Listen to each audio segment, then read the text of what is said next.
Trade Union Confederation in Quebec, and we're part of the World Social Movement.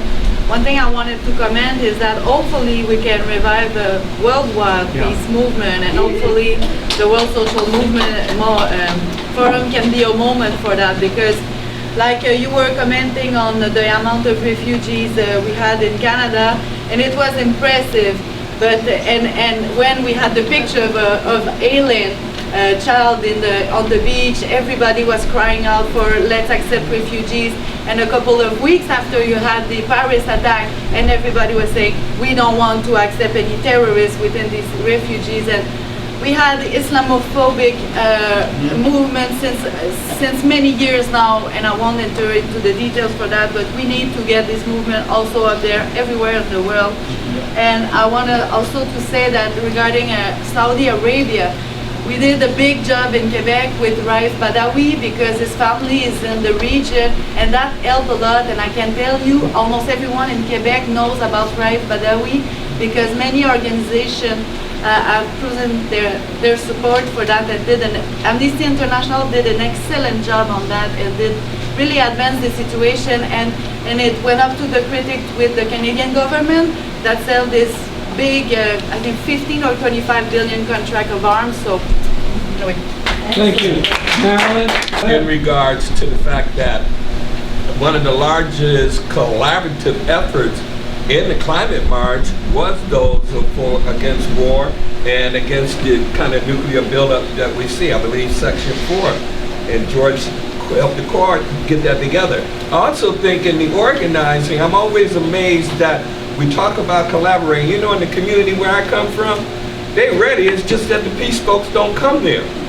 And I say the biggest problem has been is that we don't go places.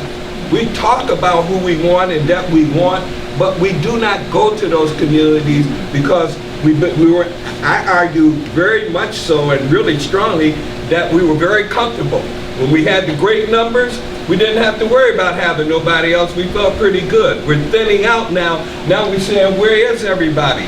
Well, they're back there where we left them. When you start going to communities of color, when you start having a constant presence that feeds in so people can hear it, the same way that you learned songs that you didn't choose, but they kept playing and now you know the words and humming them even when you don't want it. Where's our tune? The shock jocks are weighing us down. All we got to do is just go to these places we haven't been. Would be a problem. I want to thank Medea for making that call for unity. I think it's so important, and also, like, I've been involved with UFPJ for a long time.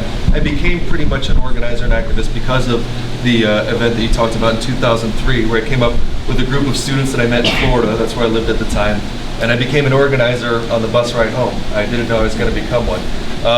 Throughout the time when I got more involved at the volunteer level with UFPJ, I never really understood all the divisions. Some of them dated back before I had gotten involved.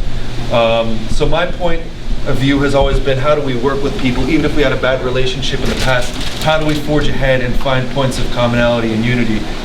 Even within the whole coordinating committee of United for Peace and Justice, it's made up of people from different member groups. So some of them want to work within the Democratic Party. I don't know any of them because they don't sit on my board, but apparently some people know these people. But there are some people who want to use the legislative process to get forth some sort of agenda or initiative, or to organize people, use it as a tool. I don't love that, but it's part of what some people want to do. On the other hand, we have people who call for mass mobilizations.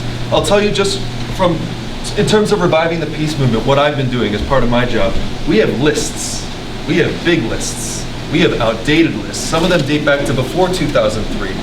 And there are phone numbers on these lists. Many of them aren't working. There are organizations on these lists. Many of them had gone into working on economic rights, economic justice, working on environmental issues, and no longer identify as the peace movement anymore. In 2012, when there was a threat of US doing airstrikes in Syria, I think it was 2012, right? It's been a few years now. People started coming back to us, and we were at a point where we were saying, we have no money coming in, we have no momentum. Do we close our doors? Do we finally shut it down again? And that question was coming up a lot. And then all of a sudden we had dozens, hundreds of organizations around the country saying we want to do a small action. We stuck around. Luckily some money came in. But the thing is, I guess what I want to say is, you know, from making all these calls and hearing about people who moved away from the peace movement, I'm starting to hear people coming back. saying we're organizing together. We went from being a tight-knit group of anti-war activists during the Iraq War to we didn't know what happened after that. It became the forever war, or it's still the forever war, it's becoming that. We didn't know how to do it anymore, so we worked on more practical local things. Now people are coming back, they're regrouping, they're reorganizing. In the last few weeks, we've had like over 30 or 40 organizations sign up again to become member groups. I've created a list of like hundreds of new active organizations, so new and old. And we're just starting to do things that we want to do for a long time. Like we can't get to mass mobilization level yet. We can't even get to national meeting level yet. But just a few weeks ago, we had a call with 50 people. I invited Stan personally. He wasn't on the call, but we had out of that we heard many groups working on different things, but we found points of commonality, like working on anti-Islamophobia. So we had an anti-Islamophobia working group meeting, and that came out of the will of the member groups, nothing dictated by us. And that's the kind of stuff I want to be a resource for. Great.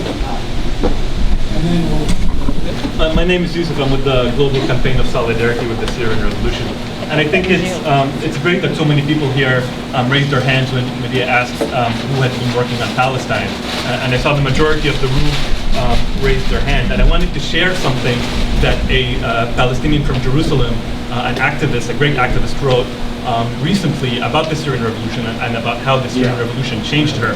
A piece by Budur Hassan that went online. And Budur was originally swayed by the arguments of some sections of the left and some sections of the anti-war movement who aligned with dictators and autocrats.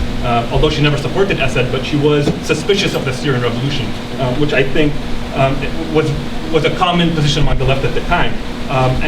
But then she writes, and I'll be very, very brief, and you can look it up online afterwards. She says, I always expected people to support the Palestinian cause without imposing conditions, without preaching or lecturing, without dictating. When the Syrian uprising erupted, I acted exactly like those armchair preachers, demanding a Jasmine revolution from Palestinians and constantly asking us about the new Gandhi and MLK. But as the Syrian revolution went on, I could finally comprehend the true meaning of solidarity from below, a solidarity that is unconditional, yet also critical. I owe an apology to the Syrian people who were blamed and mocked for being so docile, yet when they did rise up, they were abandoned. I owe an apology to a people who are blamed for a carnage committed against them, just as we have been, just as Palestinians have been, and who have been betrayed by an opposition pretending to represent them, just as we have been too. I owe an apology to a people cynically called upon to bring an alternative to the Assad regime and to the Islamists, while having bombs and missiles fall on their heads. Those same people asking us today, where is the alternative? Those people are ignoring the Syrians who are ready to offer a progressive vision, but have been jailed, killed, or displaced by the regime.